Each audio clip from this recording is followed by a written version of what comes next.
Imagine a TV viajando no tempo para mostrar o passado em todo momento. Imagine a vida, as pessoas e os sonhos de outros séculos. Antigos privilégios. 500 anos do Brasil, Império na TV. Informação do passado para você aprender.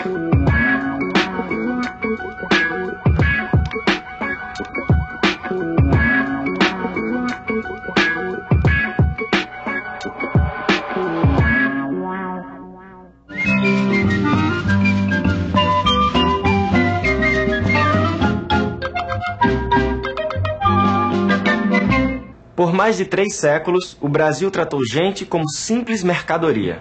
Quase 5 milhões de pessoas foram capturadas por traficantes de escravos. Milhares nem chegavam a atravessar o Oceano Atlântico nos navios negreiros.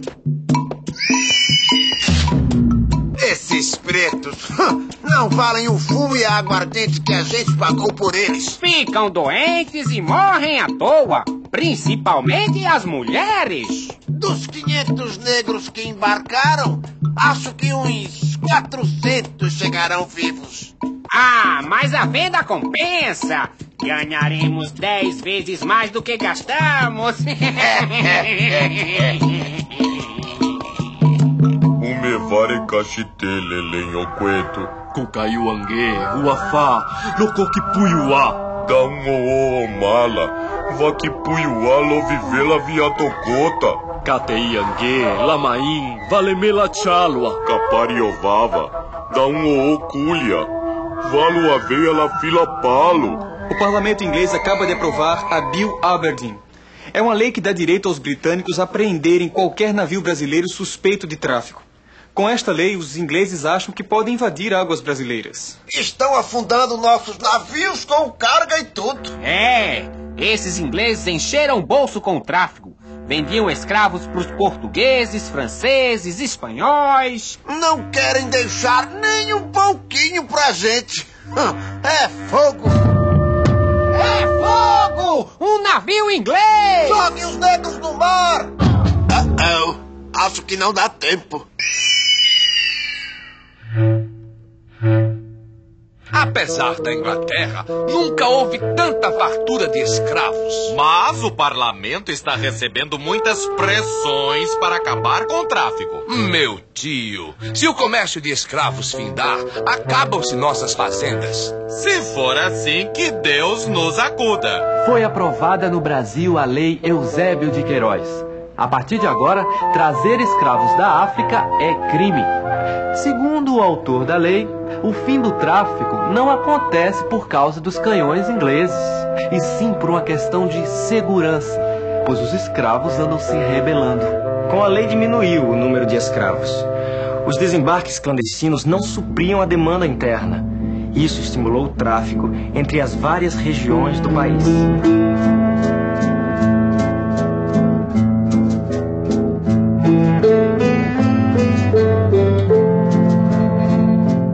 As pessoas escravizadas nas terras do norte e também no Rio Grande do Sul têm o mesmo destino: as plantações de café no Rio e em São Paulo.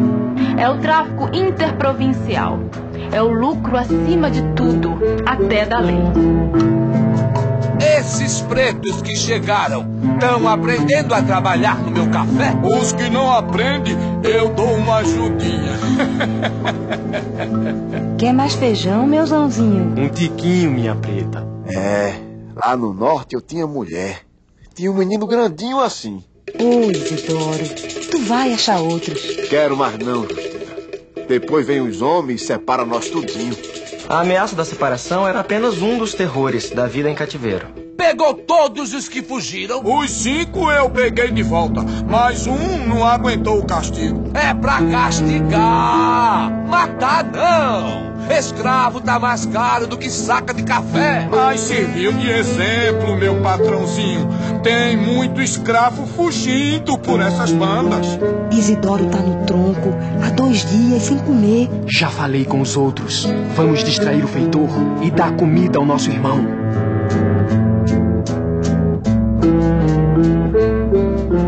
A violência física e psicológica era usada para castigar e amedrontar os escravos. No Império já havia leis para diminuir a severidade dos castigos, mas principalmente nas fazendas, a lei era ignorada. Vai ficar preso na peia. E se tentar fugir de novo, vou marcar com ferro em brasa. Mas Isidoro, por que tu não fica quieto, homem? Eu vou ficar quieto pra me recuperar, Justina. Quase te mataram, Malungo. Mas na senzala é que eu não morro. Fuga, diminuição do ritmo de trabalho e o suicídio eram maneiras de fugir do cativeiro. Alguns escravos chegaram a matar feitores e senhores. Outros encontravam formas menos violentas de serem donos do próprio destino. Tá vendida e caso encerrado, Tiana! Mas, meu Abelardo, eu não quero servir a seu Manuel da venda. Mas, Tiana, o Manuel é meu compadre. Gosta tanto de você. Mas eu não gosto dele, não. A escrava é minha propriedade. Trate de desfazer o negócio. Pelo amor de Deus, Heloísa, eu já gastei o dinheiro.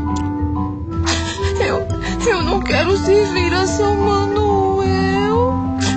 Se eu fosse livre, sinhá, podia servir a quem eu escolhesse. Você tem razão, Tiana. O Manuel vai me levar ao juiz. Você deu alforria a essa negra. E com a data anterior à venda. Agora Tiana pode servir a quem ela quiser. Tiana, o juiz deu a sua carta de alforria. Agora vá pra cozinha e prepare os quitutes pra gente comemorar. Eu vou me embora, sinhá. Mas eu libertei você. E é assim que você me agradece? Eu quero sair pro mundo. O mundo é complicado pra alguém como você, Tiana. E aqui você é como se fosse da família. A sua família dorme na senzala. A sua família só come feijão. A sua família é marcada a ferro quente. Ai, mas que ingrata! Depois de tudo que eu fiz por você. Pois eu lhe agradeço pelo bem que me fez. Pelo mal, cuide de Ogum em Nosso Senhor. A partir de 1870, as pressões dentro e fora do Brasil estimularam o movimento abolicionista, que ganhou espaço nos jornais e nas tribunas. O movimento abolicionista ganha força a cada dia. Vai demorar um pouco até conseguirmos mais imigrantes para as nossas fazendas. Precisamos ganhar tempo. Está aprovada a Lei Rio Branco, conhecida como Lei do Ventre Livre, que liberta as crianças que nascerem a partir de setembro de 1871. A Lei Rio Branco é uma manobra política para acalmar os abolicionistas, Tainá. Mas alguns políticos afirmam que essa lei vai promover a abolição gradual, evitando luta. A Lei do Ventre Livre funciona assim. Os filhos das escravas ficam em poder do dono até os 8 anos. Sim, e a partir daí? Ou ele recebe uma indenização do governo e solta a criança de 8 anos no mundo, ou ele continua utilizando os serviços dela até que chegue aos 21 anos. Ah, então os donos aproveitam os melhores anos de vida dessas pessoas. É claro que os senhores optavam pela prestação de serviços. 1872. No Rio de Janeiro, onde estava a maior população de escravos de todo o Império, o abolicionismo se tornava uma causa nobre. Os debates sobre a Lei do Ventre Livre e a participação de escravos na Guerra do Paraguai estimulavam a simpatia ao movimento. A sociedade brasileira contra a escravidão é um sucesso! Tem razão, patrocínio, mas precisamos intensificar nossos contatos políticos. Essa é uma luta difícil. Não podemos parar. Vamos organizar outras sociedades. Vamos continuar nossas denúncias na imprensa. A propriedade escrava é um roubo. É contrária aos princípios humanos. Nos idos de 1880, a sociedade civil se organiza para dar um basta à escravidão. O movimento abolicionista chega às ruas. José Pereira, você pode nos fazer um resumo dos fatos? No meio político de todo o país, discussões estão acirradas. Sociedades e clubes abolicionistas promovem comícios e conferências contra a escravidão. Leilões, festas beneficentes, quermesses e espetáculos são feitos para conseguir fundos. O dinheiro é usado para comprar a liberdade de escravos. Inúmeros jornais são fundados para defender a abolição. Artigos inflamados incitam a população a participar. A população lota praças e teatros para ouvir discursos e poesias abolicionistas. Homens simples, fortes, bravos. Hoje, míseros escravos. Sem ar, sem luz, sem razão. São mulheres desgraçadas, que sedentas, alquebradas. De longe, bem de longe, vem. Enquanto o movimento agitava o país, o Ceará dava o grito de largada para a liberdade. O apoio dos jangadeiros foi decisivo para a abolição acontecer no Ceará. Francisco José do Nascimento, o Lobo do Mar, e José Napoleão, um líder dos jangadeiros cearenses, ficaram à frente de uma greve de trabalhadores do porto. O plano foi da Sociedade Abolicionista Perseverança e Porvir. A notícia logo se espalhou.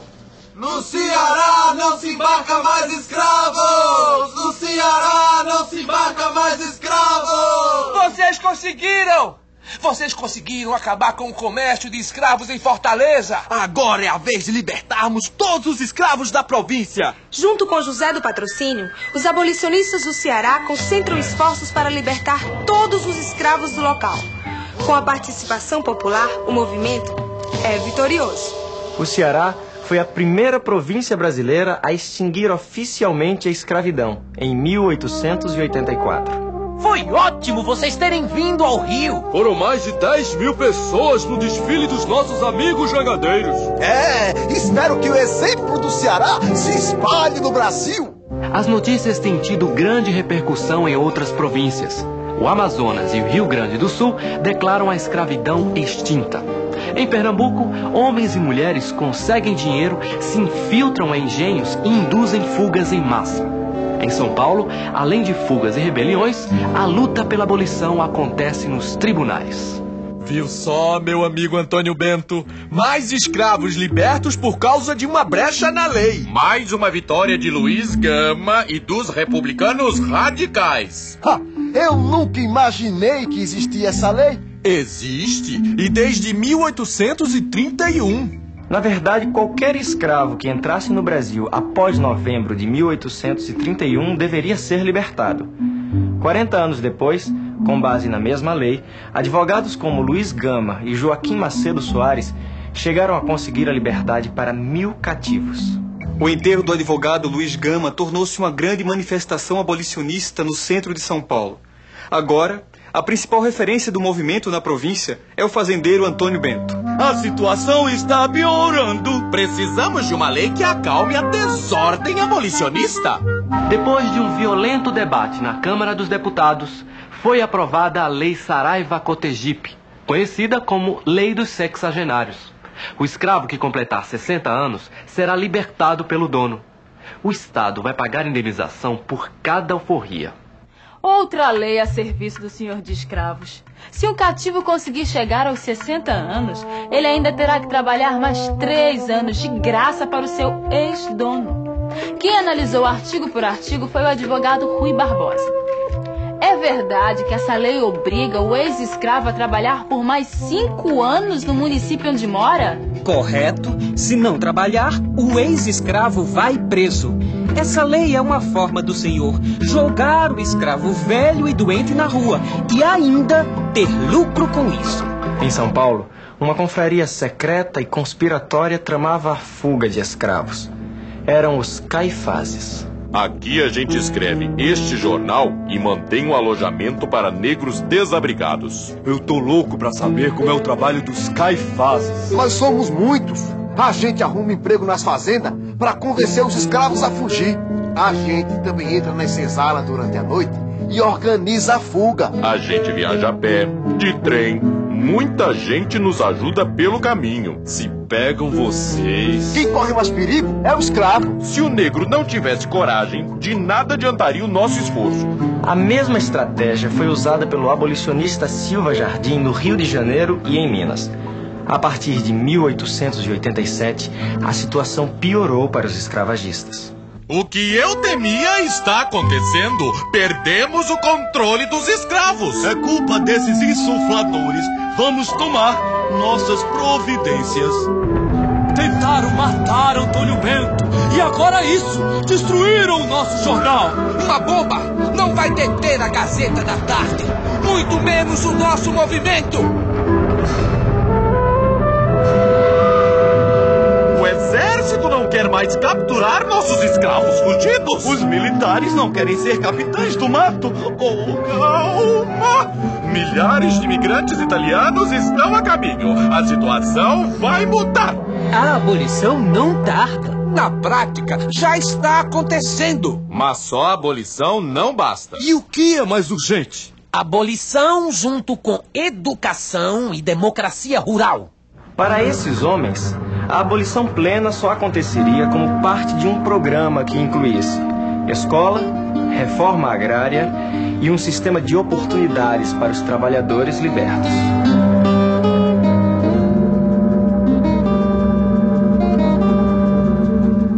Acabou a escravidão no Brasil. A princesa Isabel assinou a Lei Áurea, já aprovada no parlamento. A medida liberta mais de 700 mil cativos no país. Em frente ao Paço Imperial, uma multidão comemora a abolição. Eis um grande momento da nossa história, princesa. Sua Majestade redimiu uma raça, mas isso vai lhe custar o trono. Enquanto a população festejava durante dias, a monarquia vivia seus últimos meses no poder. A monarquia tornou-se inviável. O imperador está desgastado depois de conflitos entre a maçonaria e a Igreja Católica. Pior é o problema com os militares. Sem o apoio deles, da igreja e do povo... É bom marcar um jantar com membros do Partido Republicano. 1 ano e 7 meses após a abolição, o imperador promove uma festa de arromba. O baile provoca um rombo no dinheiro destinado aos flagelados da seca no Ceará. A festança é para mostrar a todos que a monarquia continua firme como a rocha que sustenta a ilha fiscal. Opa! A monarquia escorregou, mas não caiu. Mal sabia Dom Pedro que a festa da monarquia estava chegando ao fim. Alguns dias após o baile, o Marechal Deodoro da Fonseca e o Tenente-Coronel Benjamin Constant proclamaram a República. E o Paço Imperial transformou-se na Praça 15 de Novembro. O Rio de Janeiro está cada vez mais decadente, querido. Não sofra com a sujeira do mundo, querida. Miséria pouca é bobagem.